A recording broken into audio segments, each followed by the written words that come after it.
topic today, which I had suggested, was nafs, or human self, or human personality. You know, actually, Quran has many laws and like guidance on many issues. And then there are examples from history, examples from science, examples from many aspects of human life. And then, of course, eventually all boils down to human behavior, what human beings should do and not do, how God is going to judge us, or how He keeps on judging us all the time. And so there's a whole process. So the core of this process is the human being. And the way Allah has described it, the core of the human being is human personality or human self or nafs, which Quran says, or what Khudi, what Allama Iqbal says. It is our identity, who is Ubaid and who is Ajaz and who is Sarfraz and who is Khalid. So these are the personalities which we have, and how does this interfere with the daily life, and how Allah has guided this. So this, to understand this, it has many aspects to it. So in today's presentation, there are several topics which need to be discussed to arrive at the final conclusion. And this I have jotted down a little bit. The creation of human beings. Humans bear consequences of their own actions. Law of requital, that means you reap what you sow. Then there are three states of the self, which God has mentioned as words, which people have said these are the states of self, but I will explain to you.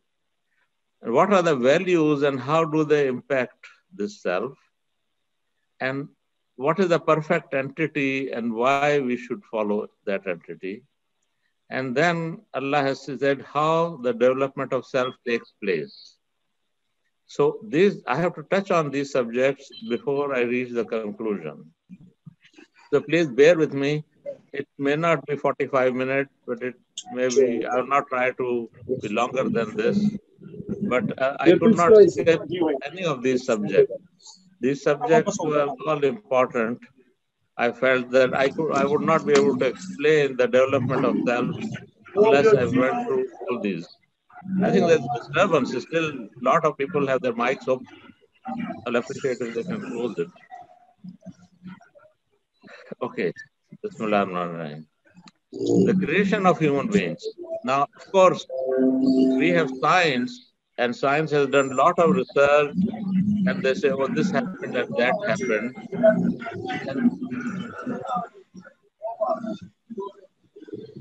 And still, there is disturbance. I don't know. Jasab, can you speak to it and tell people to mute their mics, please? You are on mute right now. Jasab, you are on mute. Yes, please put your mics on mute because everyone is, this will affect our recording and it is interfering. Thank you very much. Okay, Ubaid bhai, aap abhi shuru kar le. Okay.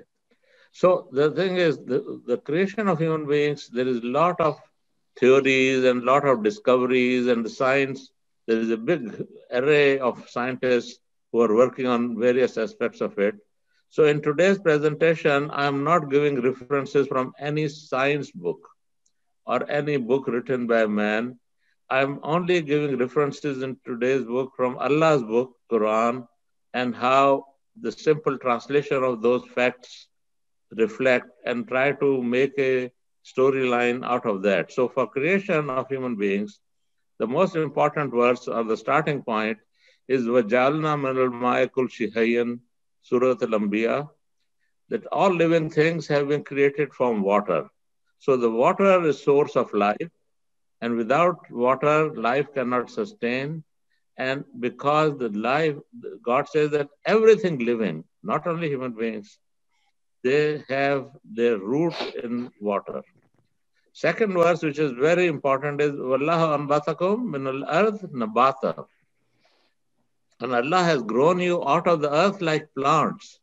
See how the plants grow. They take nutrition from the ground, and this nutrition in various forms rises up the trunk, and then they grow the plant and then give the nutrition. And of course, the sunlight gives the energy, and there is a whole plant cycle. So human beings also take energy from the ground, or the nutrition from the ground. So all what we eat, but the animal form is a little different from them, but the main way is that we eat from the ground, we live from the ground, there's nobody external here. And the thing is that the original birth, how we started animal kingdom, how it started, or the zoology of life, how it started, everything is central, like a root, and then a trunk, and then branches. So even we human beings were, when the human race started getting developed, also the same way. We were all together, and then we have spread out. And it is not, you'll see another verse in this direction also, that it is not that we were Shia and Sunni and we were this or that, or any of other divisions which we have created and mankind. So these divisions are not there. And basically they're not there.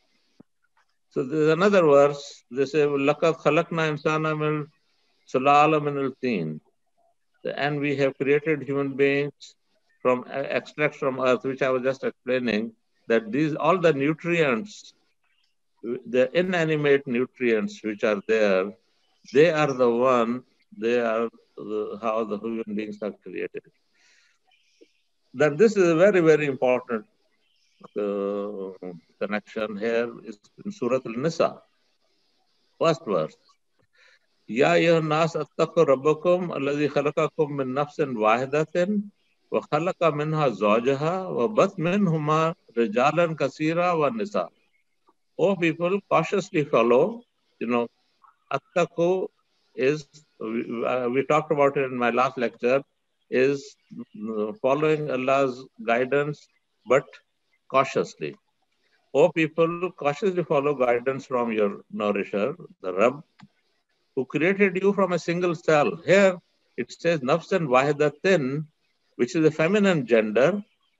So it is, which our mullahs say that, oh, this is from Adam, from one person. It's not a person, it's not a masculine gender, this is a feminine gender.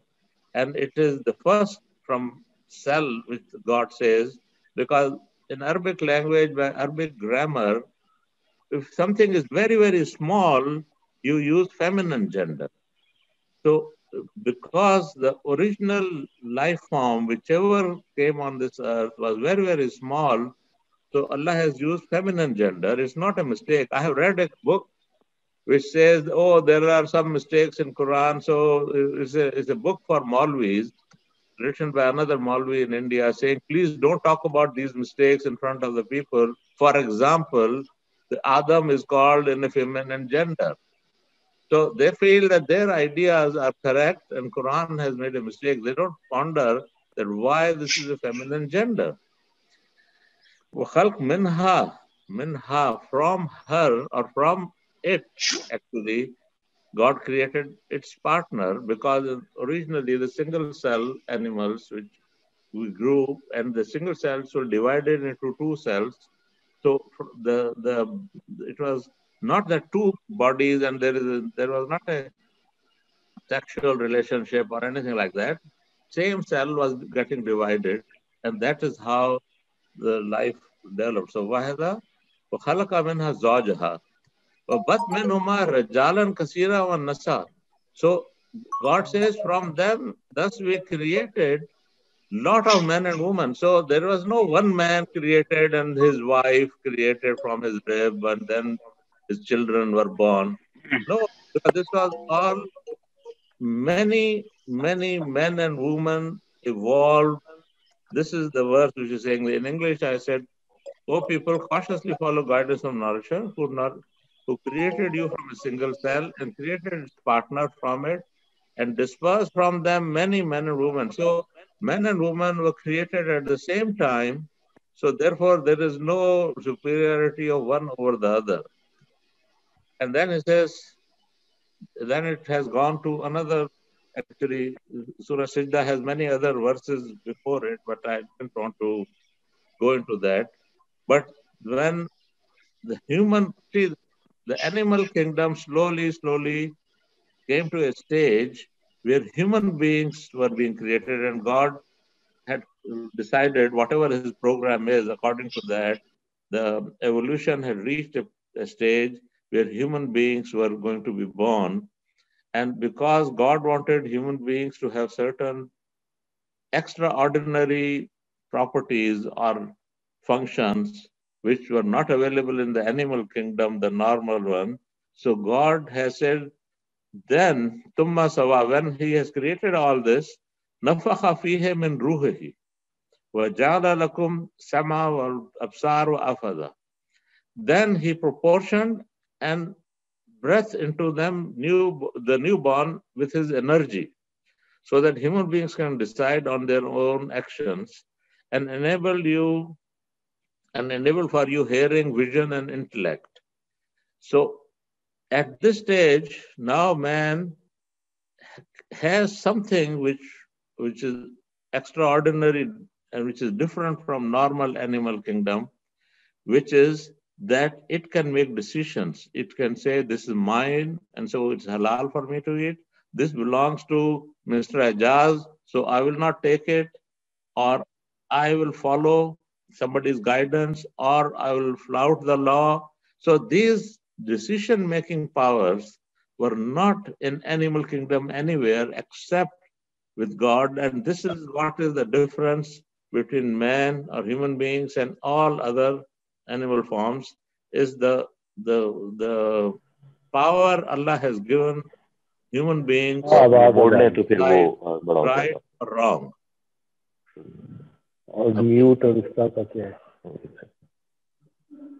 So then he said,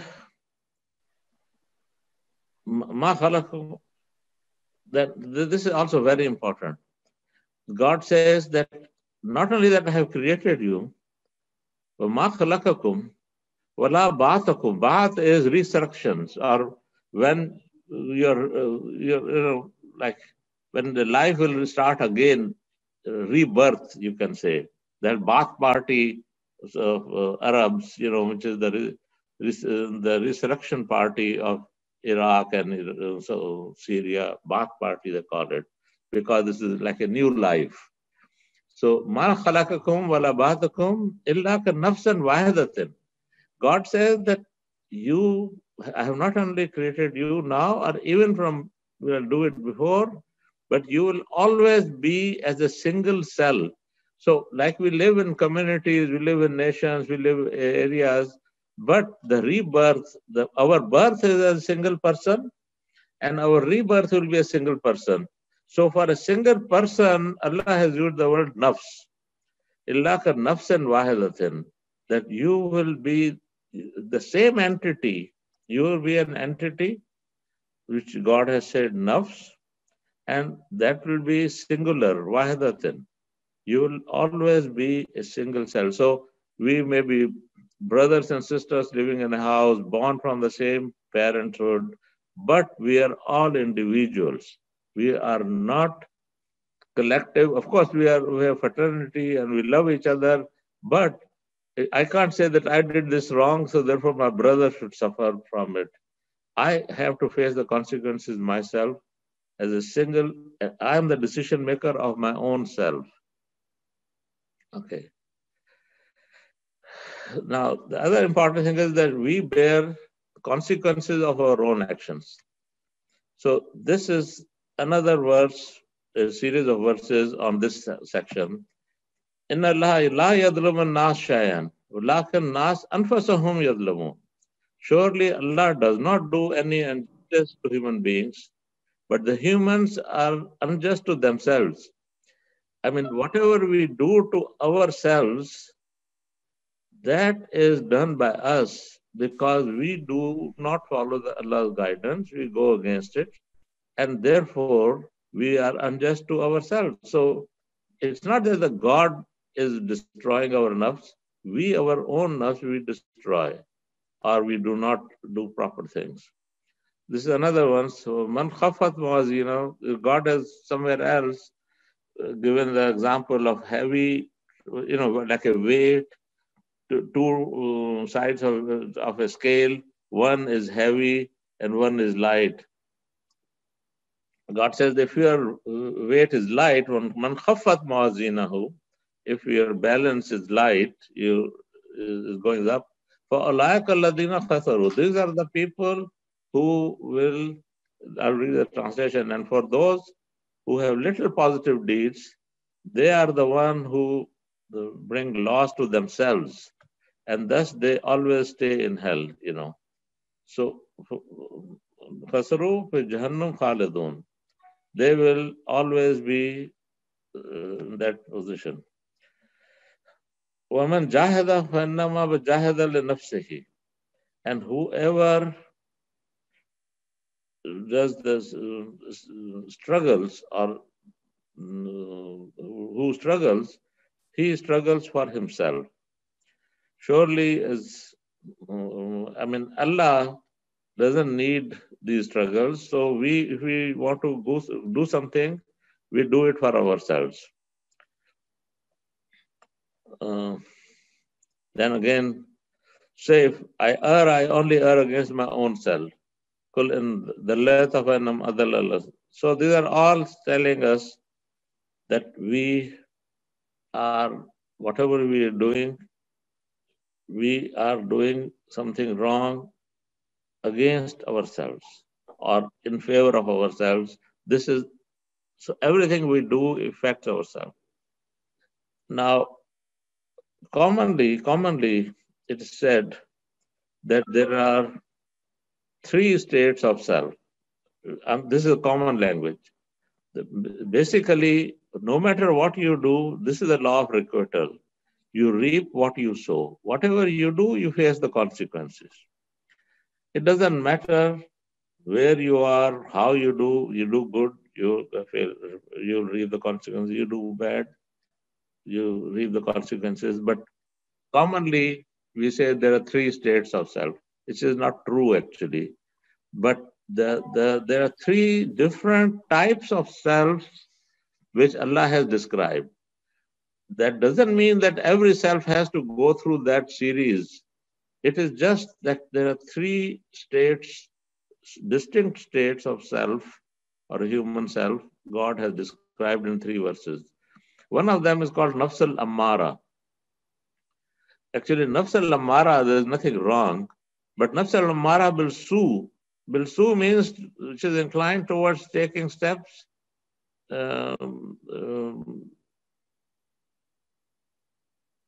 Okay, this is, there's a typing error.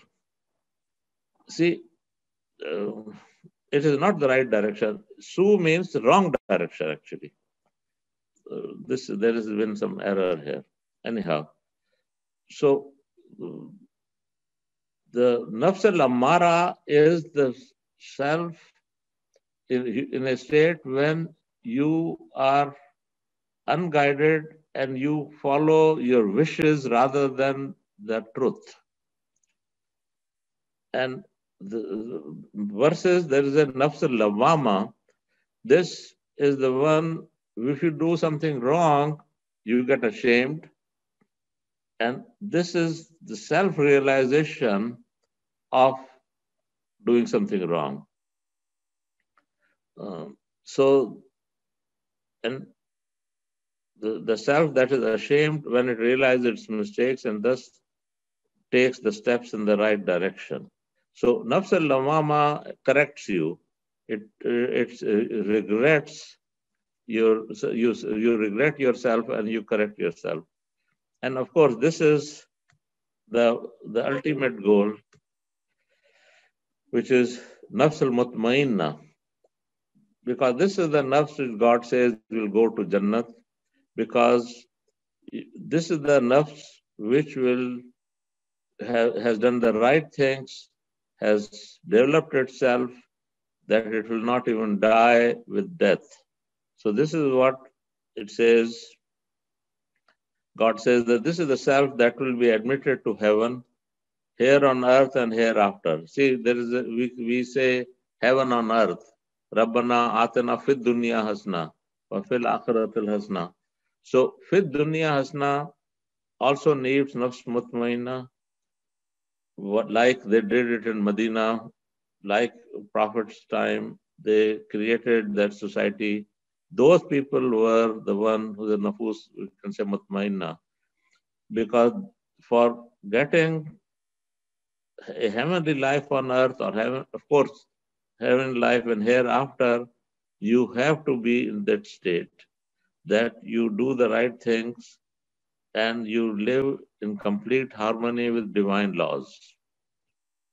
These divine laws Allah has given us, and this is our next important subject in this, is Allah has created values. There are values for everything.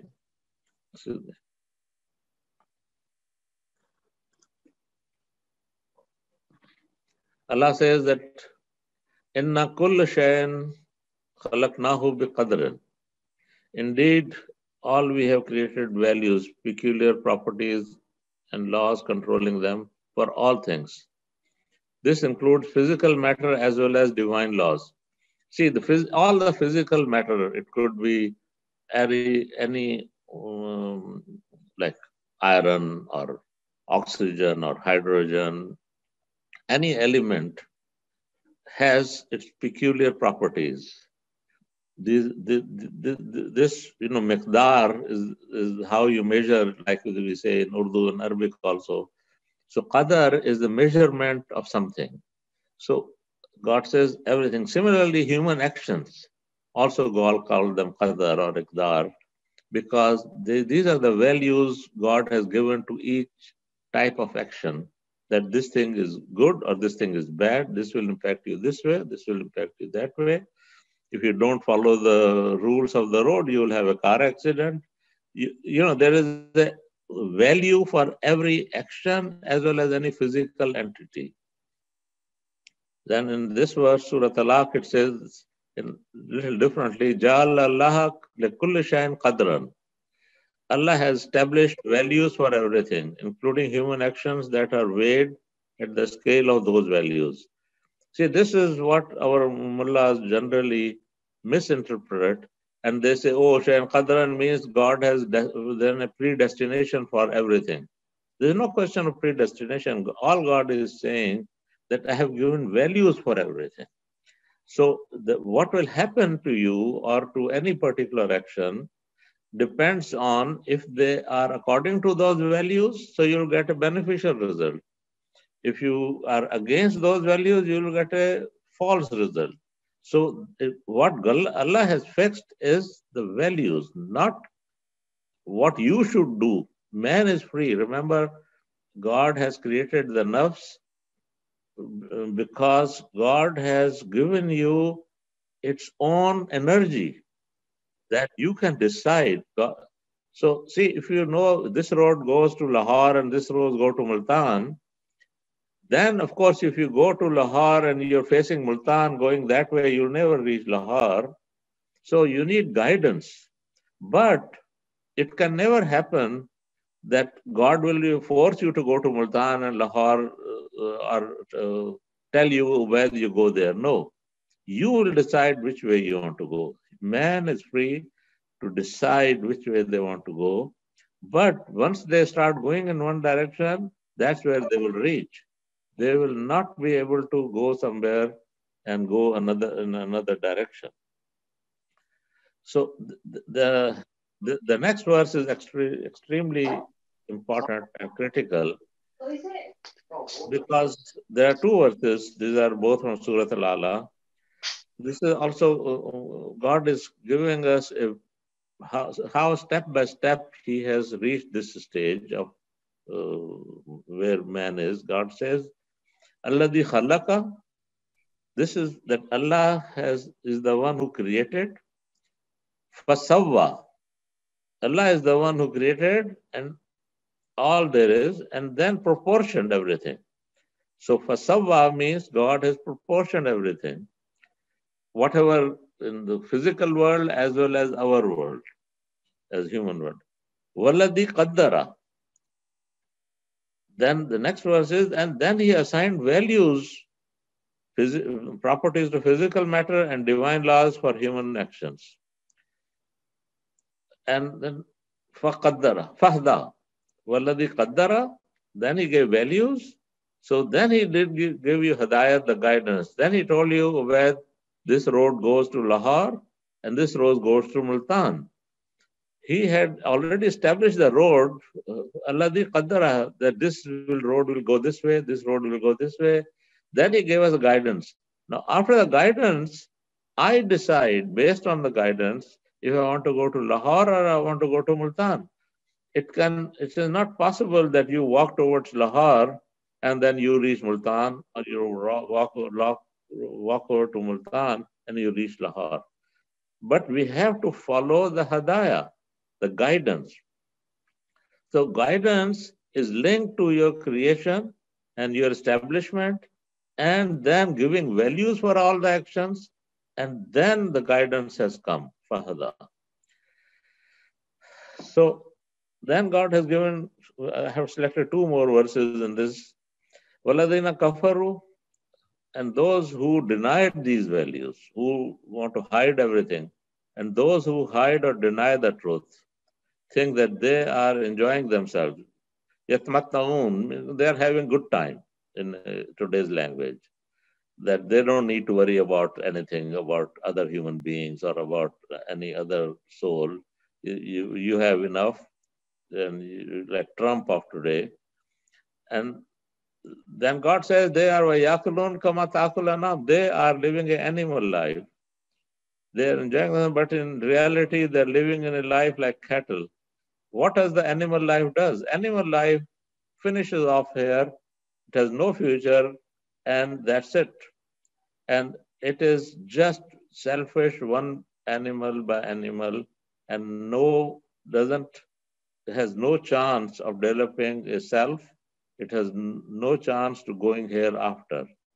So there is the people who follow this type of life, they have no chance of hereafter. By building mosque or doing this or that, but living the life of yatmatta'un, kafir, you have no chance in hereafter because you are living at animal level. Then God has given another side which says, وَالَّذِينَ آمَنُوا وَعَمِلُوا الصَّالِحَاتِ أُولَٰئِكَ أَصْحَابُ الْجَنَّةِ هُمْ فِيهَا خَالِدُونَ. And those who believe in divine values and work positively, these are the dwellers of paradise and they live there forever. So to do that, first you have to believe in what Allah is saying.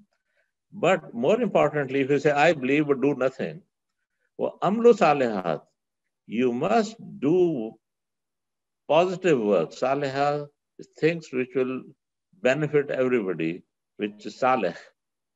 And you have to work. See, without amal, Iqbal said, amal se zindagi banti hai, jannat bhi, jahannam bhi.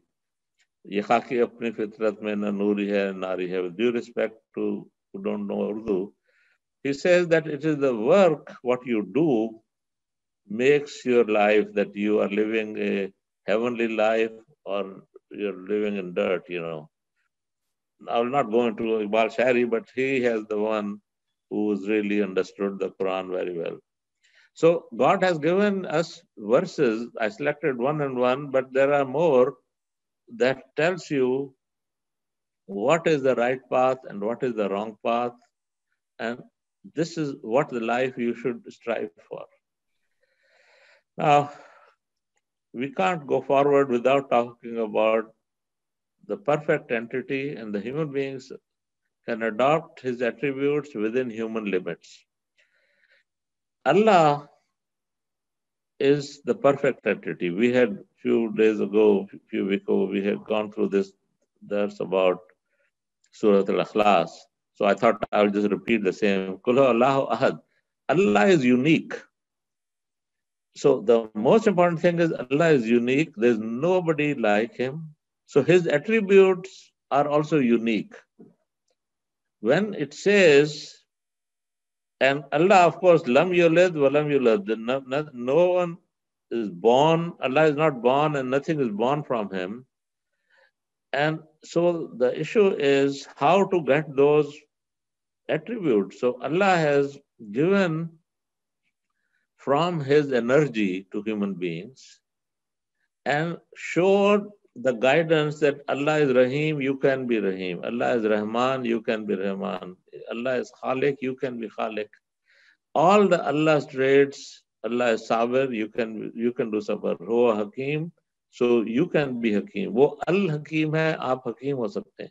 You become all those things except for few, which are Ho Awwal, Ho Al-Akhir, this type of attributes.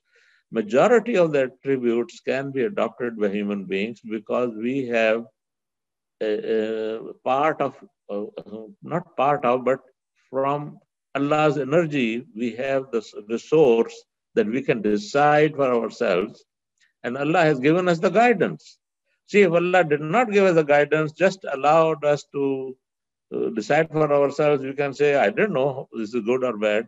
But Allah has given you guidance. So you can follow the guidance because you can decide on your own and you can do what Allah is doing. So the perfect entity should be adopted. And for that, there is a verse in Surah Al-Baqarah. God has said the color of Allah. He given example as a color. He says, Sabqat Allah, wa man ahsan min Allah sabqa, wa nana lahu abidun. Considering all the colors of attributes of Allah, and who has better attributes than Allah to take from.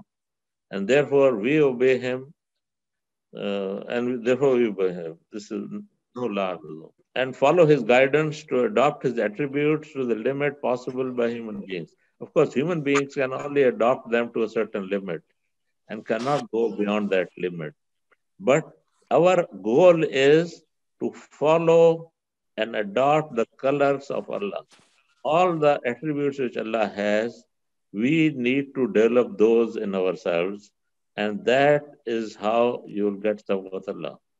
So then I want to tell you a little bit about self and how to develop it. I'm coming almost not to the very end, but there that area.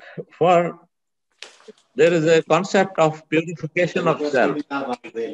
There is a concept of purification of self. So I want to just talk a little bit about purification. In Arabic, for purification, there are two words. One is tahara, toe, hara. The other is what we call tazkiyah, and that's the root word ze, kaf, waw. Okay. Tahara, God says, la yamassuku illa mutahharun. For example, for Quran, it says that don't touch it until you are clean. And people say you should wash your hand or wudu, and then you can cook the book. That's not the concept. Of course, you should have hand wash, and you should not touch any book with dirty hands. But the idea is that if you have any preconceived ideas of what Allah's guidance is, you have to get rid of them. So tahara is something, cleanliness by getting rid of something. If your hands are dirty and you wash them, get rid of the dirt, this is tahara. That you clean yourself by getting rid of something. You clean your mind of getting rid of false ideas. Then that is what says that don't come to this book. Don't touch it. If you want to keep preconceived ideas, then don't come near there. This is not for you. You have to remove the preconceived ideas, then you come. So this is a cleanliness process. The other way is what tazkiyah, what zakah was, from which zakat is also. For example, if you have pebbles or you have whatever, black and white, and they're all mixed together. say white is good, black is bad. Black could be good also, white is bad, but doesn't matter, just as an example. Okay, I'll not say black and white, I'll say red and yellow. If you have red and yellow, and you want to, the problem is people have attributed colors to different thinking. So no matter what you do. So if say you want more of a yellow and you want to get rid of red, so one way is that you get rid of red, and this will be tahara, and so what will be left will be yellow. The other is, don't concentrate on the red, forget red, but grow the yellow. Do positive things that the yellow keeps on growing. So eventually the red is whatever left behind, which is nothing, and the yellow will become 100-fold or 700-fold, Allah says. So you purify something or you do something by developing the good. And that is why zakah word is used here. Tazkiyah means to increase somebody's goodness by increasing it, not by concentrating on cleaning it, but increasing the good part. So that's why this word basically means growth. And that's why zakat, when you give zakat, or is for the nourishment of somebody, you give somebody's growth, any money is called zakat. The basic root word means growth. So when you say zakat, that means it is growth. So this meaning of is important to understand. It is not cleanliness, it is the growth of something. So I'll come to now, these are two verses which I want to present, where self is very well defined. Surah Shams, it says, so 3-4 verses from this. وَنَفْسًا وَمَا the human self as it is made. فَالْهَمْهَمَا فَجُورْهَا وَتَقْوَاهَا. It can be disintegrated. Fajara is, disintegrate, like the light in the morning, the sunlight, it comes and the rays disintegrate all over the place, and therefore it's called Fajr, because the light has spread. But the thing is, normally if something gets spread, that means it doesn't stay together. Wa taqwaha, or it can be strengthened, and by, I said, follow cautiously the guidance from Allah. So the nafs can be disintegrated or it could be strengthened. This is up to you. So God says, قَدْ أَفْلَهَا مَنْ زَكَّاهَا. The one who develops it is the one who is successful and reap what he has sown. He who develops it will be successful. So the point is that nafs, وَنَفْسًا وَمَا سَوَّاهَا, we need to do man zakaha. We have to grow it. And God says those are the one who will benefit. So the whole point of God's guidance is that we make our nafs zaki, or make it grow and grow and grow. And then the next verse was kad khaba man dasaha, and he will indeed fail who corrupts it, destroys it by pushing it away. Dasaha is corruption or throwing away, like if you have something on the ground and you put your foot on it and you bury it into the soil deeper so that you can't see it, just destroy it, So God says that he will surely fail if you will do things which will destroy the nafs. We had seen in previous verses, examples, that you should not destroy, you should grow it. The other surah which is very important in definition of nafs and how it works is Surah Al-Lail. It says, فَأَمَّا مَنْ آتَى وَاتَّقَى. Who gives to others is the one who succeeds, as he follows the guided path, because the success comes from giving to others. So, فَأَمَّا مَنْ آتَى, ata means to give somebody, وَاتَّقَى وَصَدَّقَى بِالْحُسْنَى. This is Saddaqa, Saddiq or Sadiq, we know that, and justified it by supporting what brings balance in the society. Husna, Hasana means to have something balanced. We say somebody is pretty. Haseen in Arabic is the most balanced person, most person face, or could be a person or whatever. So that's why Ahsan is word used, lil waldana ahsanan. Ahsan is to restore somebody's balance. Whatever shortage of balance, you restore them.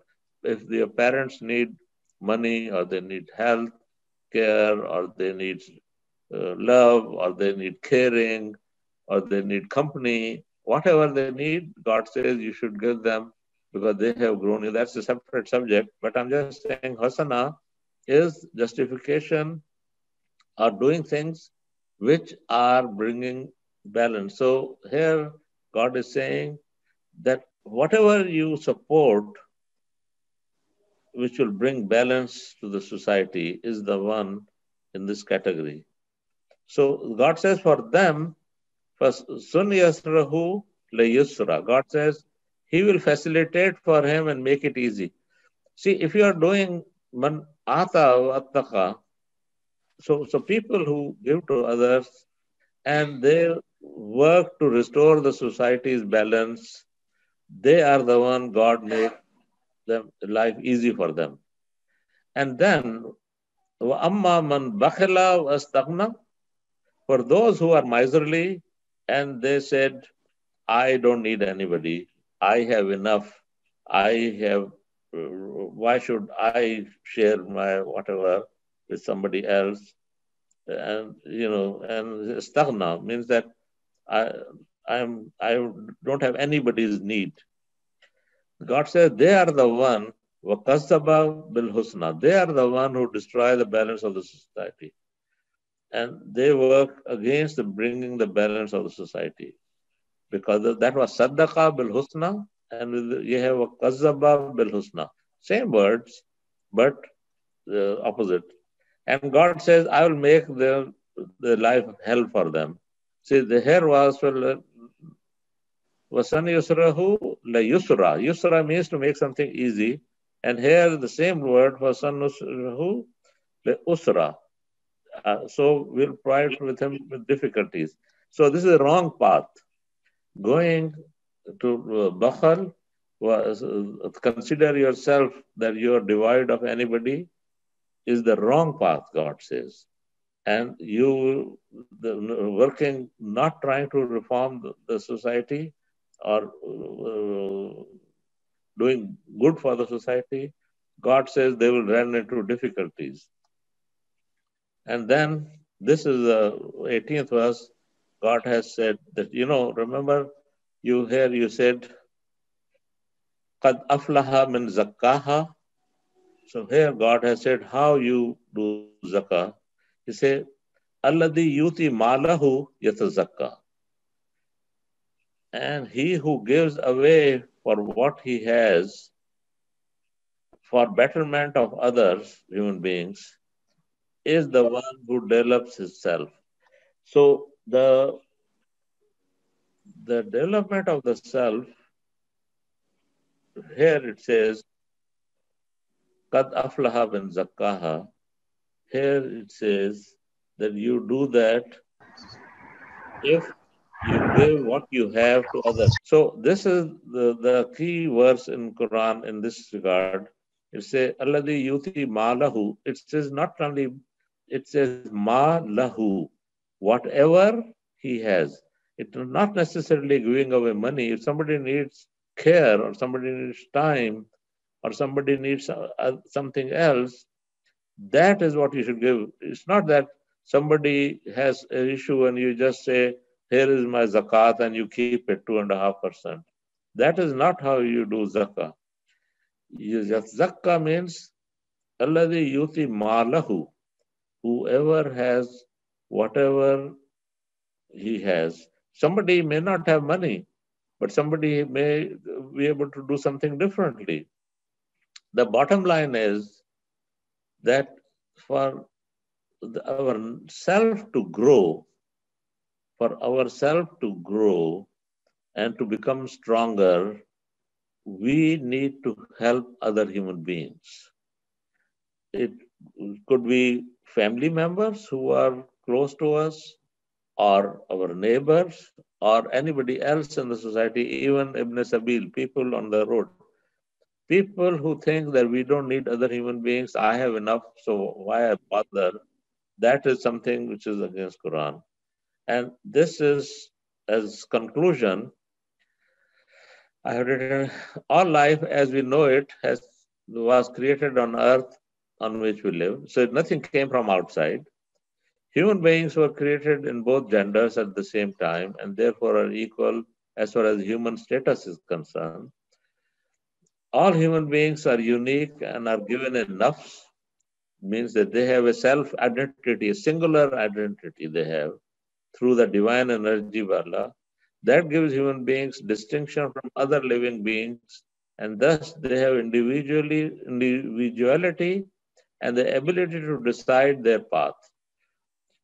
This, commonly known as self or khudi in Urdu or nafs in Quran and in Arabic, is given in a nascent form for each newborn. It is reflected in the individual's personality who develops it by following Allah's guidance or destroys it by going against His guidance. All human actions help their self grow or help destroy it. It all depends on whether their actions are following the values of Allah has set for those actions or not.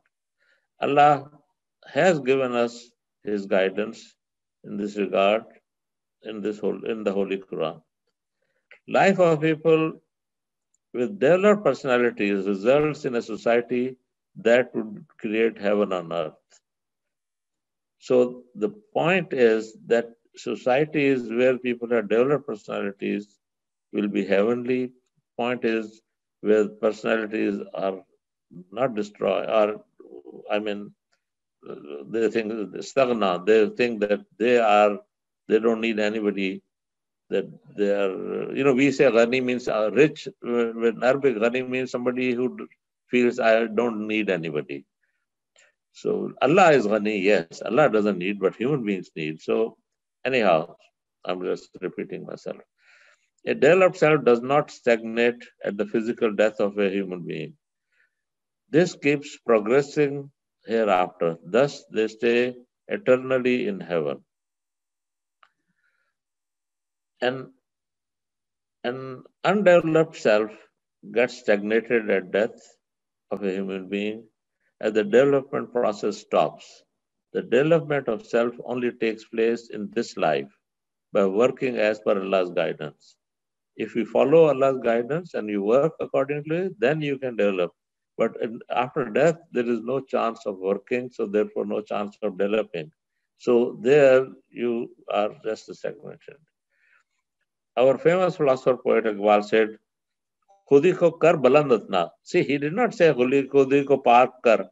He says to develop the khudi. Yourself should be developed. इतना कि हर तकदीर से पहले खुदा बंदे से खुद पूछे बता तेरी रजा क्या है. That whatever God has destined for you, God says, I will ask the banda what you want, because the banda will be working according to, if he wants to go to Multan, he will be facing Multan and go there. If he wants to go to Lahore, he will face Lahore and go there. God has already given the values. So this is another way of saying that the one which has a high khudi will follow the paths which are well defined by Allah, and therefore Allah will be supporting him. Thank you very much. So I know it's a little more than 45 minutes. So if you have any questions, I'll be happy to answer them.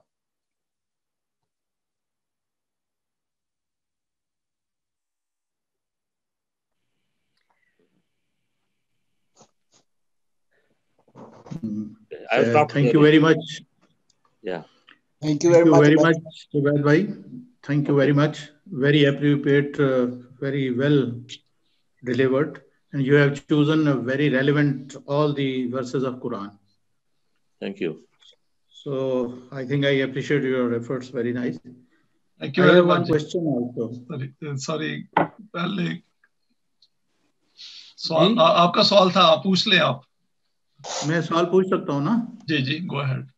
Thank you very much. ये आमतौर पे नफ्स, you have translated nafs as a single cell, nafs-e wahida. Yes. Can we use cell in place of wherever nafs is used in Quran? No. Is it? No. No. No, that is in that particular verse, because that's got a matter of creation. God is telling us that how we are created. So that you cannot use that. Number two, there is energy and you said energy given to human. Huh? Yeah, Energy, the thing is, the ruh, what they call ruh in Quran, energy is the divine energy. I'll call it divine energy. Yes, you're right, sir. Ruhi, Actually, God says, from my energy. It is divine energy, which is divine energy in a way because this distinction makes us distinct from others, as we can decide. I may be hungry and I don't want to eat. See, an animal, if he's hungry and there's grass in front of him, a cow will not stay hungry, it will just go and eat. But if I have decided not to eat because Allah said you will not eat during fasting season, I will not eat. I need a little clarification about this. Actually, you have used energy for this. Energy itself is a developed form of something which is given to him. But if we say potentiality is that somebody wants to develop it, or you can say undeveloped self. Okay, I said man has this thing in a nascent state. So for man is a potentiality which needs developing. But God has used the word, see, God's energy is infinite. I'm not talking about infinite. To limited extent, I said that God has said that I have given him, ruh means also energy. So I use the word energy. I don't know how, I don't have any better word for it. It's a directive or creative energy. Is that potentiality is not more appropriate than the energy? Okay. I will see. Maybe, I don't know. I have to think about it. Okay. Since we have translated. I have many questions here lined up. Things are translated. I have many other questions lined up. Can we continue? Okay. I think we all have translated it from Parvez Saab's Urdu books. So where he said that there is a potentiality, suppose. It's something you can develop it, or you can. I did not translate from Parvez Saab's Urdu books or English translations, because I was part of that English translation and I know my limitations. I know. A lot of translation of the Quran, of Mafhum al-Quran, I did part of them. Can I ask our a question? Language is limited. Thank you. Can I ask a question now? I've been raising my hand also. Yes, please, yes. Okay, thank you very much, Ubaid Saab. It was very good. मेरा question ये है कि ये जो आपने end में कहा कि वो जो last slide, if you could put up that slide, I can then refer to that point. Could you put up the last slide again, please? Okay.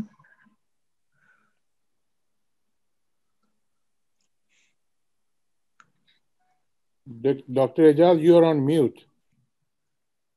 Okay, thank you very much. बिल्कुल end में अगर आप, हाँ जी, ये जो है in the point number 6, you're saying that a developed self does not stagnate at the physical death of a human being, and this keeps progressing hereafter. So in the 7th point, it is being said that an undeveloped self gets stagnated at death of a human being as the development process stops. Yes.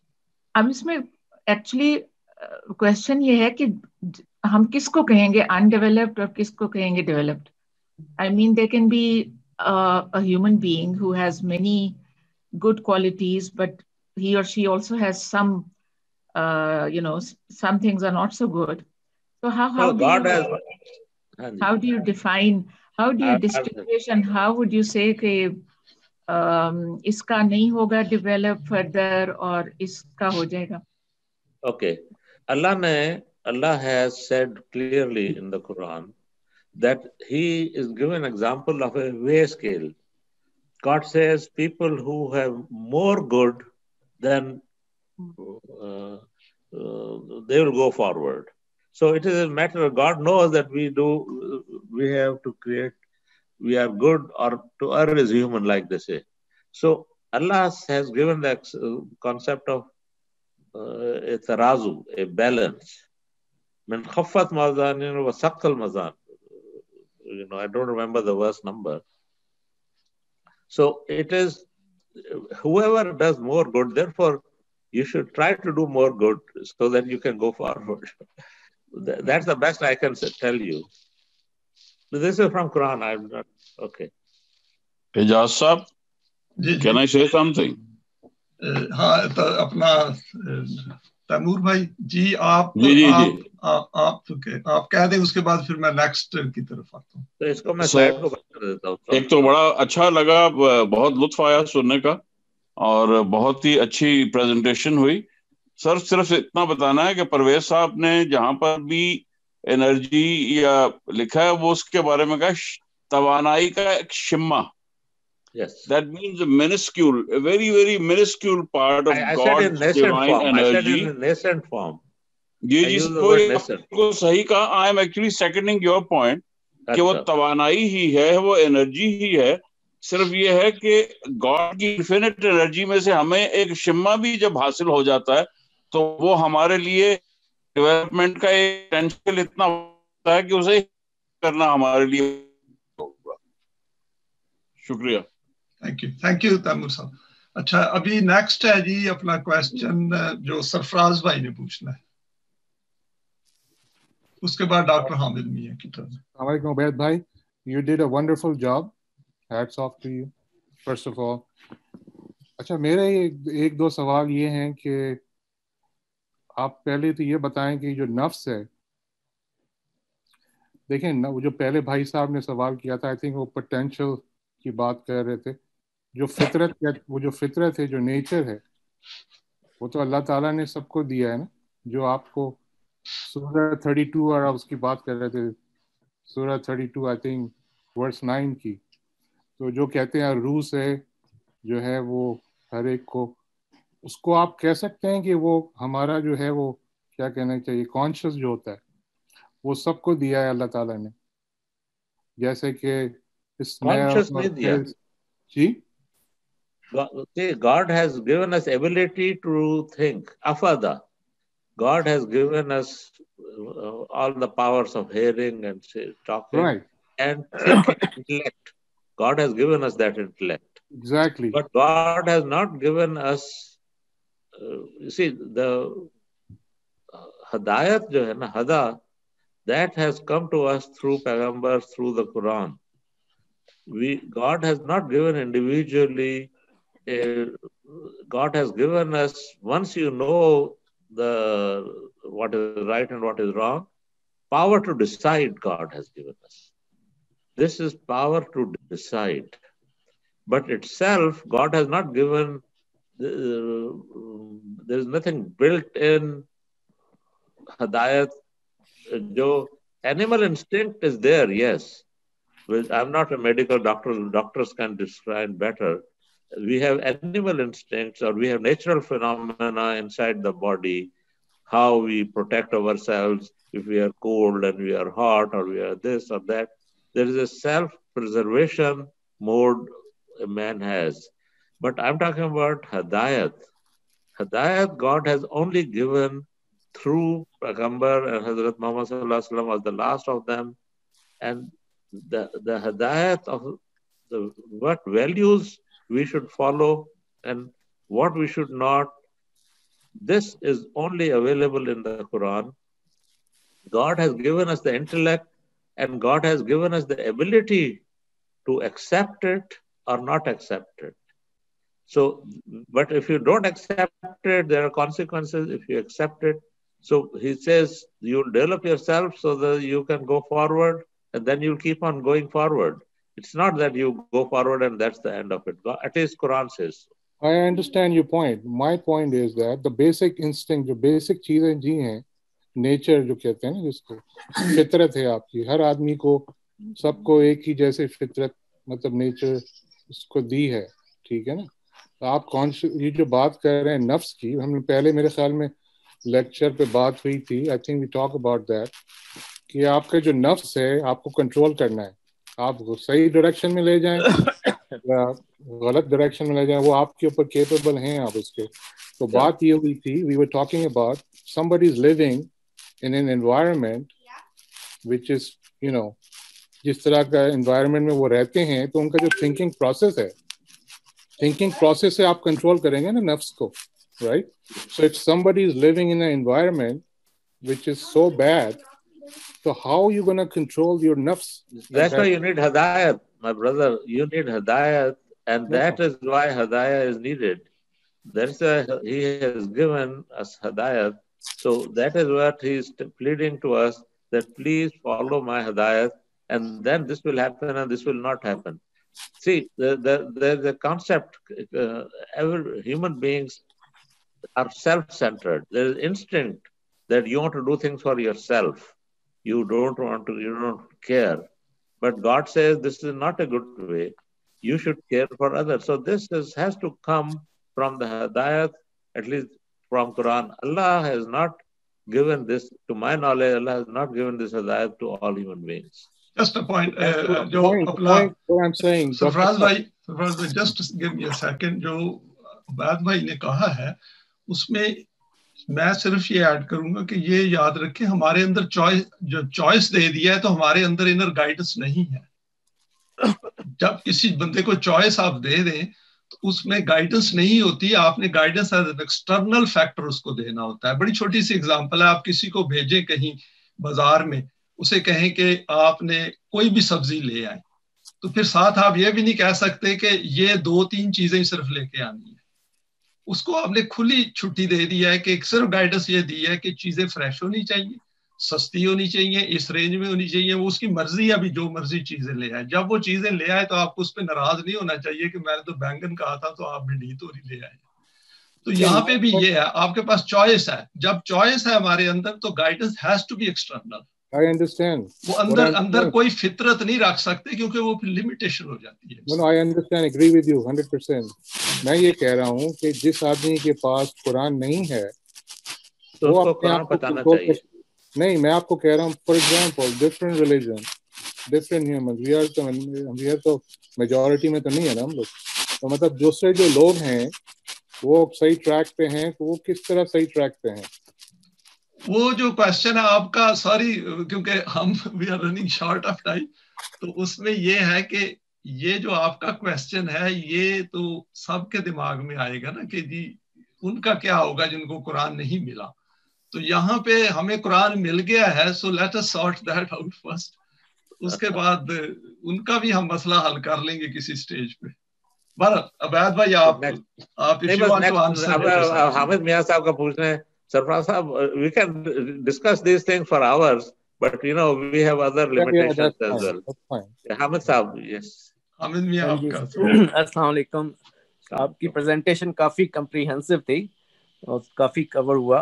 तो उसमें 2 point थे. एक आपने कहा था कि ये जो 3 टाइप्स ऑफ नफ्स हैं, नफ्स अम्मारा, नफ्स लवामा और नफ्स मुतमइन्ना, ये 3 कैटेगरीज बताई हैं. हो सकता है और भी हो.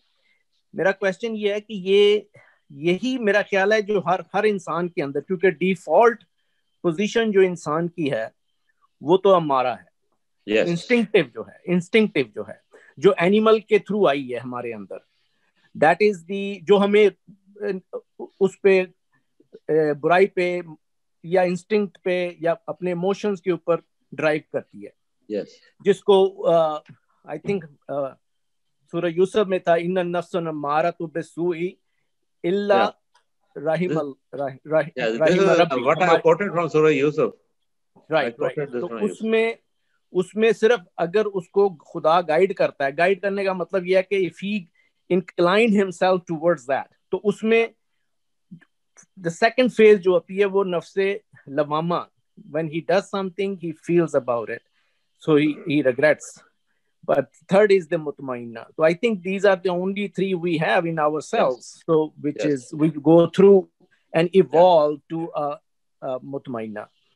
और दूसरा ये था कि अभी जैसे ये क्वेश्चन हुआ था कि नफ्स जो है वो कॉन्शियस, मेरे ख्याल में भी ये ठीक है क्योंकि हर सेल जो होता है वो कॉन्शियस होता है और मल्टीप्लिकेशंस ऑफ सेल्स जब होनी शुरू हुई और वो इतना मल्टीप्लाई करते गए कि छोटे छोटे छोटे कॉन्शियस जब आपस में मिलते गए, बैक्टीरिया से अमीबा, अमीबा से फिश, फिश से एम्फीबियंस, एम्फीबियंस से एनिमल्स, एनिमल से ह्यूमन, तो जैसे जैसे वो कॉन्शियस जो थे वो कलेक्ट होते गए, वो इतना ज्यादा कॉन्शियस कलेक्शन हुआ कि वो सेल्फ कॉन्शियस हो गया. तो सेल्फ कॉन्शियस जो था, जैसे इकबाल ने कहा है कि वो जो एक्चुअली जो फॉल ऑफ एडम था वो बेसिकली सिंपल कॉन्शियस से हायर कॉन्शियस का अवेकनिंग थी. मींस के वो जो कॉन्शियस जमा हो रहे थे और वो उससे फिर वो सेल्फ जब कॉन्शियस हुआ तो उसने अपने आप को नेचर से सेपरेट कर लिया. तो because nature was moving in a circle and he said I want to go to Sirat al-Mustaqim. So I think conscious is probably the right for each nafs, because सारी कायनात में जितने भी कुर्रे भी हैं they are conscious, जितने भी animal plant kingdom है they are conscious, but they are not self-conscious. Self-conscious because we gathered everything in ourselves and we became higher conscious or self-conscious. Okay. So just thank you, Dr. Saab. Next है जी ममता शाहरियाज one. I think next is the शाहरियाज, then Mumtaz भाई आपकी तरफ. Hello, assalamu alaikum. Can you hear me? Yes, we can hear you. Yeah, just a quick question, because I've seen it a number of times. It says, what about, you know, when you develop the self, what about having fun? Because it's always saying you can't have fun. I'm not quite sure about that. You can have fun within the limits of the limits of the guidance of Allah. You know, the thing is, what you call fun, which goes beyond the limits which Allah has said, then that is no longer fun. That will destroy yourself. So the thing is, we are used to fun, meaning going out of the line and say, oh, this is fun. Because we have forgotten that you can have fun even within the limits. So what I'm saying is, for example, you can call it hedonism. Say, for example, you have a jet ski, which not many people can afford. Things like that, motorboat. Is that okay, or is that not okay? That's all right. Jet skiing is fine. But a lot of people in the Ummah don't have it. So would that be so the thing is, then the Ummah has problem because the distribution of wealth is not correctly done. It is so that's a separate subject, that why people have something and others don't. But jet skiing as such, there's nothing wrong with jet skiing. You can do jet skiing. So so it's things you can have fun. Oh, okay, that's fine. All right, thank you. Thank you very much, Riaz bhai. Assalamualaikum ji. That was a wonderful speech. A lot of takeaway in it. My question is that nafs will go from this world to the next world. What is the difference between nafs and ruh, that is in the human, number one, and where is the consciousness? So consciousness, nafs, and ruh, what are the relationship? So the thing is, what you call ruh, there is no such thing as ruh. What you call ruh, I call it nafs. Okay, the thing is, as such, Mumtaz is what I'm talking about. Ubaid I'm talking about. There's nothing other than Mumtaz in you. Everything what you have is owned by Mumtaz. Your eyes, your hair, your brain, your body, everything is Mumtaz. Or for me, everything is Ubaid. I'm talking about this entity, which is called Ubaid, who owns this body, who decides what I should do, what should I not do. The decision maker in me is Ubaid, who owns all this, and that is the entity I'm calling nafs. This is the human identity or human self, and that is the whole point of this discussion. Ruh means energy. See, it is the energy, but God has said that I have passed on this energy. This is a matter of language, but actually we don't have something in us which is called ruh. What we have is our personality, which develops over our lifespan by doing the correct things or wrong things. There is no such thing separately as a ruh than nafs. Consciousness, of course, God has given us the ability to think. Okay, afada, Quran has used the word. This ability to think lets you assemble things, lets you see this is right, this is wrong, this went this way, this went that way, this would have been better this way. So this is how you develop your consciousness. The consciousness is something which is not who owns this body. Mumtaz owns this body, or Ubaid owns this body. Ubaid makes the decision making. My hand doesn't steal, it is Ubaid who steals. I use my hand for stealing. So the entity which is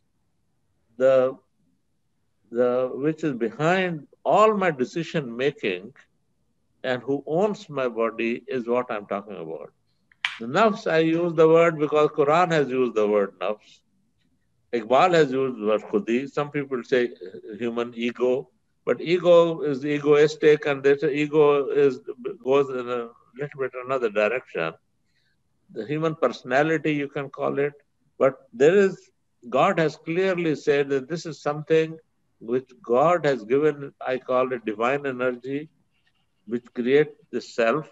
And our physical death is the death of material things. Our heart fails, or this happens, or that happens. This is a physical failure and the physical death of the body. The self or the human entity doesn't die with physical death.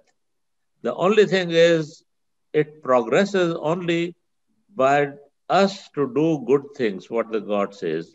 But because the body is dead, it can no longer do good things. And God has given as a scale that if you don't have enough good things, you are not going to go anywhere. So that's you are stagnated, then you are finished. Jahim, the word used in Quran is Jahim, means stopped, stagnated, finished.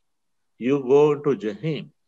But you are, people who keep on progressing are the one who has a personality which is developed and, for better word, khudi ko kar baland itna. They have strengthened it and they have developed it. It is opposite of a disintegration. You have integrated it. And so that self goes onward. This is what Allah is saying. Thank you very much, Ubaid Bhai. And the next one is Abrar Bhai. He wants to ask a question. Okay. I'll come back to others as well. I think there are a few more. Ali Bhai has asked. Okay. Dr. Hamid wants to ask again. Just a point before we go into further. We can't have answer for everything. As we know, nafs is a very big subject. There is some interference from someone. Interference from someone. Please keep it on mute. Those who are not asking questions, they should keep it on mute.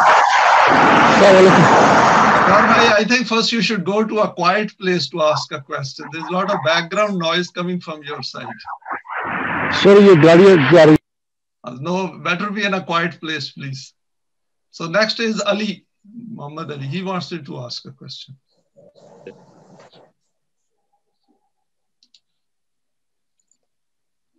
علی بھائی آپ نے ask کرنا question. جی نہیں میں نے نہیں کرنا تھا. Thank you. I thought you raised your hand. Atiq bhai was asking. Umar Atiq bhai, Sahab is asking. آپ آ جائیں. شمع بہن میں آپ کی طرف آتا ہوں. عتیق بھائی پوچھ لیں. اچھا جی I just wanted to say, I mean, I agree with everything what Ubaid has said, but the questions when they are asked about the ruh and about the conscious and about the self, I think that we need to remember what I have said before once also, that this is, ruh is the divine energy. Ruh is for Wahi also. Ruh also, Allah says that I put from my ruh into the human. So divine energy is something that we cannot understand. I mean, we are trying to pin meanings on it. We are trying to say conscious got from single to multiple and developed so much. Everything is conscious, and that becomes like something that can decide for itself. For God's sake, Allah says that I have given you knowledge but little. Ruh is my work. So I think we need to not get entangled in this debate. Okay. I agree. I fully agree. We got to get beyond it. We are coming back to it again and again. We like to be able to solve this problem, but we are not going to be able to, because Allah says you have limited knowledge. Yes. So this is what I want to say. Thank you very much. About other religions, औरों से क्या गरज तुझे, अपनी न बेड़ तू. हमें अपनी हमारा अपना प्रॉब्लम इतना बड़ा है कि we cannot say, see, God's work is done wherever, whatever humans do, they get the result according to Allah's law. They don't have to be Muslims. If Christians, Hindus, Jews, they do things according to Allah's law, they will benefit. And that is what we are seeing right now. That does not mean that they are better than Muslims. They are better than Muslims in some respects, but they do not come to the criterion that Allah has given us for going forward. But it is Allah's matter. Allah will decide. We cannot worry about them. We cannot say, okay, what will happen to the Christians who are doing very good? Of course, if they're doing very good, and Allah says that some of them are Muslims, and they will be given proper compensation. So we don't have to worry about them. We need to worry about ourselves. Thank you. Okay. Well, thank you very much. I will just say a few lines on that all of us know we exist. I'm very sure that I exist, and I'm talking to all of you, and same, all of you are talking to me, are listening to me. So I is the one where we should concentrate, and our consciousness, we should see what are the contents of our consciousness. And that is what Nafs says in a very simple language, that whatever we are doing, we are aware of it, what we are doing. And Quran is asking us to be extremely aware of what we are doing. And this is a very big subject of psychology. Maybe some other time we will deal with it. And next Ban Shama wanted to ask a question. Thank you very much, Atiq bhai. शुक्रिया जाज भाई. आज का lecture जो था बहुत ही wonderful और बहुत ही कम्प्रीहेंसिव था, और बड़ी अच्छी तरीके से अंडरस्टैंड किया, क्योंकि ऑलरेडी आपकी बुक जो है वो भी मैं पढ़ चुकी हूँ, और परवेज साहब की भी पढ़ा था, तो उसके बाद आज का लेक्चर जो है वो दिमाग में अच्छी तरीके से बैठ गया.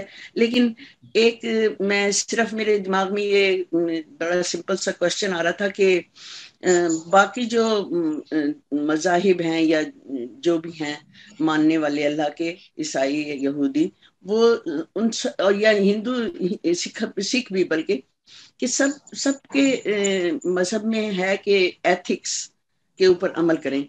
तो I would like to know कि what is the difference between divine law and ethics. Frankly speaking, I don't know what they call ethical and what. For me, the criteria is only Allah's book. If you tell me that this is ethical for them, I can compare it with Quran and I can tell you yes, or I can tell you no. I personally have no judgment. I have Hindu friends and I have Sikh friends and I have Christian friends, and some of them are very good people. And the thing is, that is not, an individual person could be good or bad is not the criteria. We are talking about globally. So the issue is what is considered ethical for somebody. If it suits, if it meets the criteria set by Quran, then yes, that's very ethical. But if it is not, then because the majority is saying so, or they are doing this and they are doing this, all we have is the book called Furqan. And we need to compare whatever new idea or old idea or ethical or non-ethical is, we compare it with Furqan. And that's all. Thank you. Yeah.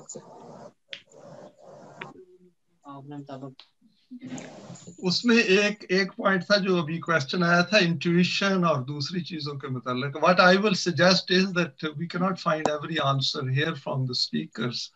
We should read these books. Human Self and Iblis, for example, has covered all these aspects in detail. Similarly, Human Self and Allah, what is Islam? Some of these are outstanding books, and I think we should refer back to them because there is a far more detailed discussion over there. So we will probably never find answer to all our questions on these forums like us. And next to who? Dr. Hamid Mia, I think he wanted to say something. Umar bhai, aapki taraf aata hu. Dr. Hamid Mia had raised his hand earlier again. Usme unmute kar le, Dr. Sahab.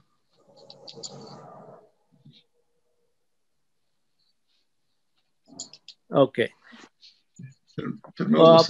मैं कुछ अपने opinion share करना चाहता हूँ इन्हीं topic के ऊपर.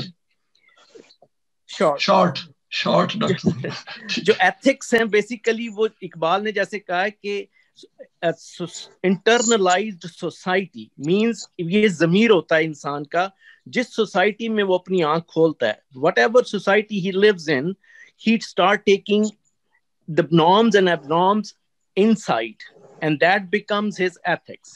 So all the norms and norms of each societies are ethics of those societies.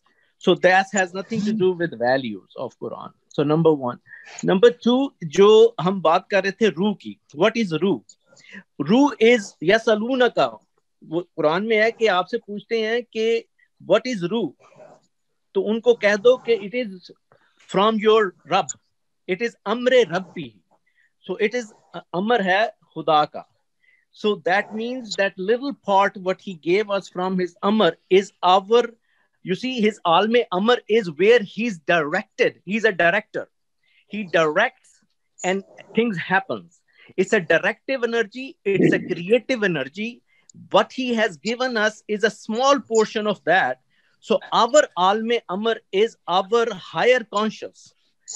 जो जिससे हम अपनी डायरेक्टिव एनर्जी से कुछ तख्लीक करते हैं जितनी भी प्रोपोर्शंस चीजें बनाते हैं हम that is from our directive energy from our creative energy so our Hamid Saab, excuse me 1 second. Ijaz Saab, time is getting short and there are a number of questions left, so instead of personal comments, I love Hamid Mia's comments. We should only ask questions and then we have to move on. Okay, you guys continue. Another time, Hamid Saab. Umar साहब कुछ पूछ रहे थे. Doctor Hamid को हम कहेंगे कि इस पे आप एक और No, that's fine. I think I'm fine. Umar साहब was asking something. उमर भाई आपका सबसे पहले तो बहुत शुक्रिया उबैद भाई का कि बहुत ही मेहनत करके उन्होंने बहुत खूबसूरत एक लेक्चर तैयार किया और इस पे बहुत ज़्यादा लर्निंग थी और बहुत एजुकेशन थी हम सबके लिए. और इसमें जो वजाहत की है डॉक्टर हामिद मियां साहब ने रूह के मुतालिक, मेरे भी ज़हन में यही बात थी कि ये इस तरह से बात क्लियर हो जाती है.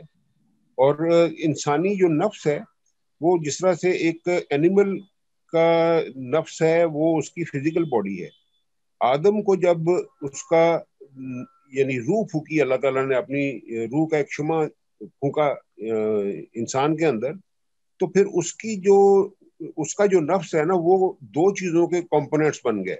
यानी एक उसकी एनिमल बॉडी और दूसरा जो अल्लाह ताला ने अपनी रूह का शुमा پھینکا ہے, اور وہی اس کا شعور ہے, وہی اس کی وہ ذات ہے جس کو اس نے ڈیولپ کرنا ہے اور آگے لے کے جانا ہے, کیونکہ اللہ تعالیٰ جو روح وہ اس کا امر ہے, اسی کو ڈیولپ کرنا ہے انسان نے. تو میں اس کو اس طریقے سے سمجھ سکا ہوں. تو بہرحال عبید صاحب نے بہت خوبصورت انداز میں پورا لیکچر دیا اور یہ ہمارے سب کے لیے بہت ہی اچھا اس میں تھا, ایک لرننگ بھی اور سبق بھی. بہت شکریہ. Thank you. Thank you very much Umar بھائی. آئی تھنک وی شوڈ ابرار بھائی آپ نے پوچھنا ہے سوال. I hope you are at a quiet place. آپ پوچھ لیں. I'm at a quiet place. I think, is that better? Yeah, okay. There's a bit of echo. You'll have to put your mic a bit closer to yourself. Achha, ab theek hai? Is that better? Now it's better. Yes. Achha. No, we were, as I was listening, you're saying कि इंसान के अंदर कुछ नहीं है. There is no consciousness. There is no zamir as such. And it has to be, it has to all come from external factors, which is in the Quran, as we say. But as we know, conduct-wise, we all know this. Many non-Muslims are much better in conduct than Muslims. Conduct-wise, right? تو مجھے اس پہ ہے کہ یہ اندرونی بات جو ہے intrinsic factor in the human being. I think there is much more to it than we are sort of conceding. There is an intrinsic factor in the human being. کیونکہ جب ہم پیدا ہوتے ہیں, ہم ماں کی گود میں ہوتے ہیں, you learn about love, you learn about affection, right? So and this is the nurturing process of the human self, right? And then, as we know, FHQ, as I have coined this FHQ, they disturb this nurturing process. We should carry on through society in the way we conduct ourselves, but it doesn't, because FHQ disturb it. So there is an intrinsic factor which is quite natural, but FHQ disturb this intrinsic process which should carry on by the Islamic order. Thank you.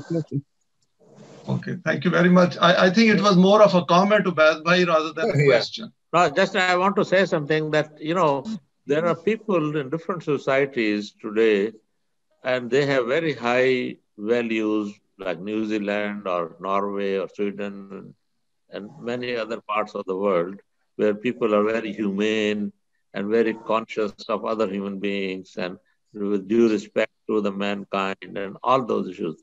That is, of course, they are better than many Muslims who are all over the place, which are rubbish. That is not the point. See, people will learn from their experiences and they can self-correct themselves based on those experiences. But they will have to live for centuries and centuries to learn those values which Allah has already given them in the Quran. It's a shortcut to get a higher value is to get them from Quran. Of course, eventuality, humanity will get together on one place.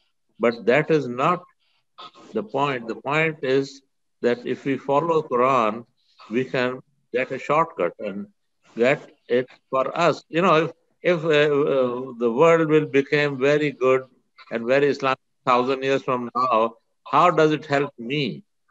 It doesn't help me.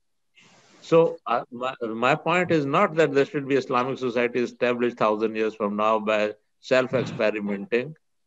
My benefit is if it happens today. So the thing is, the whole premise of divine guidance in the form of Quran as permanently established is that anybody can pick up, can learn from what is right and what is wrong, and then they can start living with it and they will reap its benefit. That's all. Otherwise, of course, eventually by trial and error, people will learn. That is excellent, Ubaid bhai, that we should wait that in 1,000 years through trial and error, we will have a system of deen, and then all of us will be dead, and that will be of no use to us. We should try to have it now. And the only thing the only possibility of getting it now is to work for it and put in our best. And Khurshid Anwar भाई आपने पूछना सवाल? जी जी जी, अस्सलाम वालेकुम जी। वालेकुम सलाम। हाँ, मैं तो सबसे पहले शुक्रिया अदा करता हूँ, बहुत बेहतर लेक्चर दिया उवैद साहब ने। दरअसल मेरा सवाल ये है कि कुरान करीम में जो बताता है रसूल पाक सल्लल्लाहु अलैहि वसल्लम के बासत का मकसद, वल्लज़ी अरसल रसूलहु बिल हुदा व दीनिल हक़ लियुज़हिरहु अलद्दीन कुल्लिही वलौ करिहल मुशरिकून। और मोमिनों को इरशाद है कि इन्नल्लाह व मलाइकतहु युसल्लूना अलन नबी या अय्युहल्लज़ीना आमनु सल्लु अलैहि व सल्लिमु तस्लीमा। यानी रसूल पाक सल्लल्लाहु अलैहि वसल्लम का मिशन ये है कि वो इस निज़ाम को सारी निज़ामों पर गालिब कर दे, और मोमिनीन को ये हुक्म है कि आप उनके प्रोग्राम की तायीद करें। तो क्या इनफिरादी तौर पर अगर वो निज़ाम ना हो तो इसमें हमारा सिल्फ जो है इतना डेवलप्ड हो सकता है?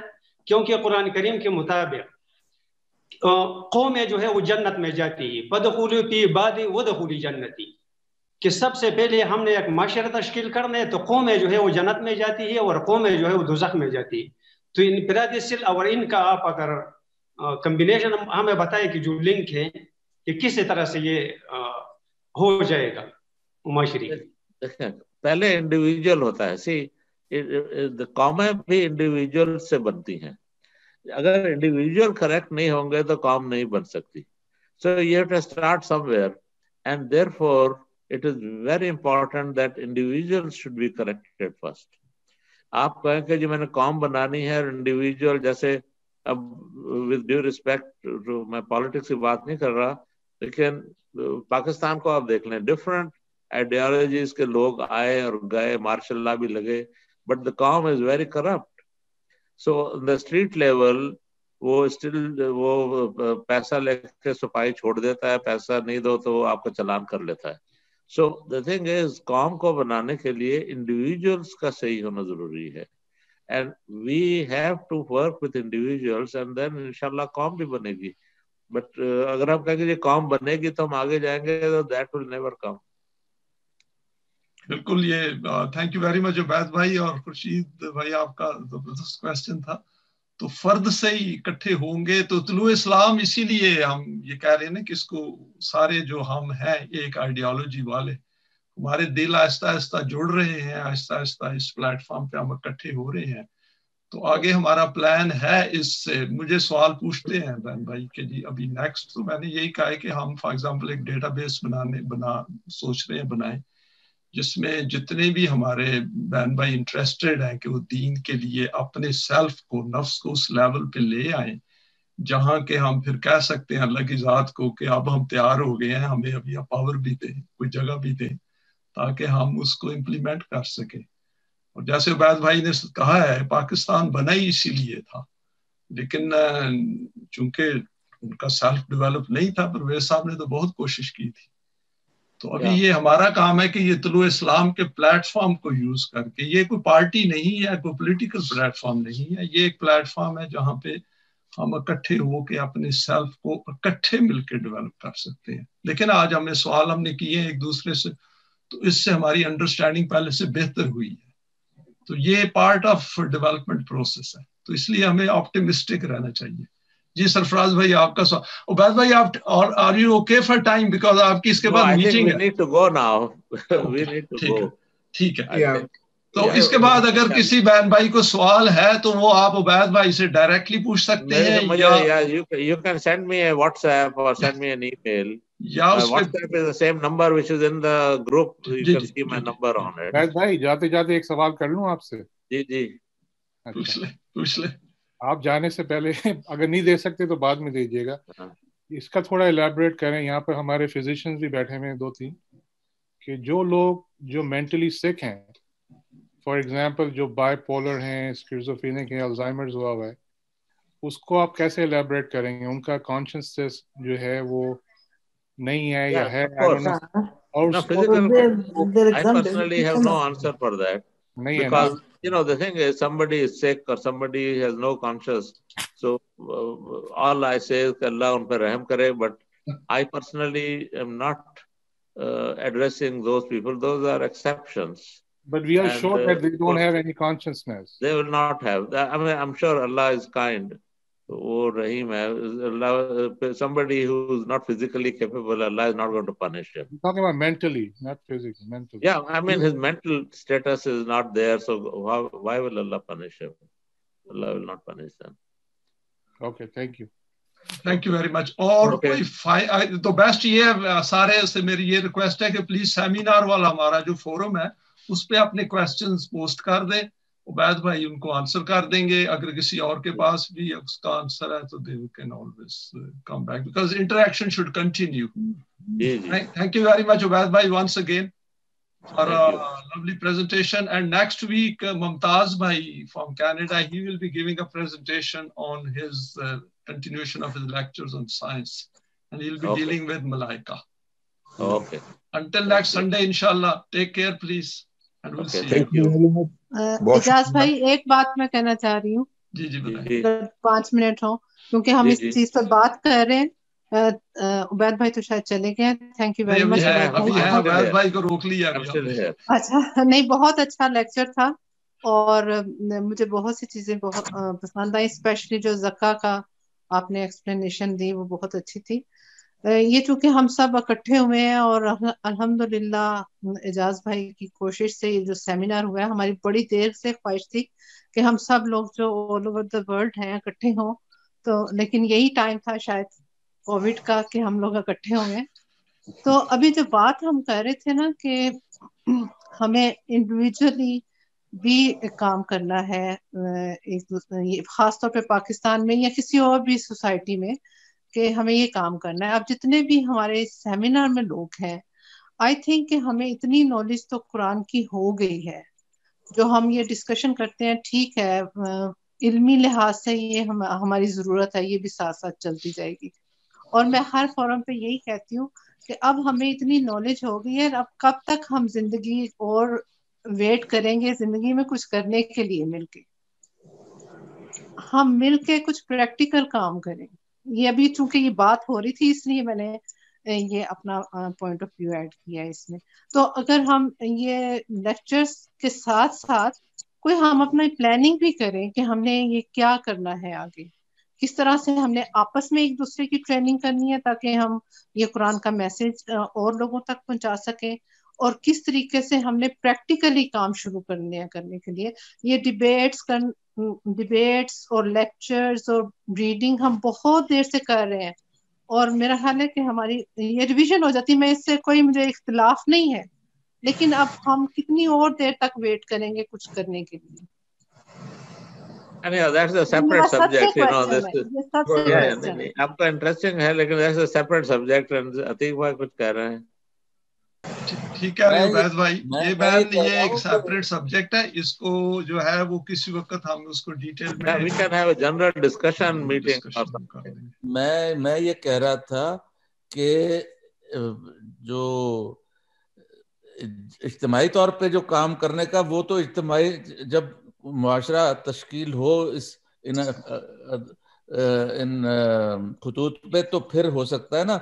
इंडिविजुअली हर शख्स हम रोजमर्रा के मामलात में कुरान की वैल्यूज को अपने सामने रखें और सही काम करें, कुरान के मुताबिक करें. ये इस इंतजार में ना रहें कि जब वो मुआशरा बनेगा तो फिर हम सारे मुसलमानों वाले काम करेंगे. हमें अपने मामलात एक दूसरे के साथ, जो हमारे अड़ोस पड़ोस हैं उनके साथ, जो काम पे हैं उनके साथ, वो हमें कुरान के मुताबिक करने चाहिए. उसके अलावा कुछ नहीं है.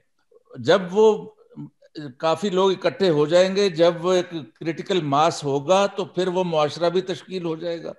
मगर जहाँ इंडिविजुअली हम बैठे हैं अपनी अपनी जगह पे, और हमें सबको पता है कि कुरान की डिमांड क्या है, मगर हम कहते हैं कि अच्छा जब इकट्ठे होंगे, जब वो मुआशरा बनेगा, फिर हम ये करेंगे.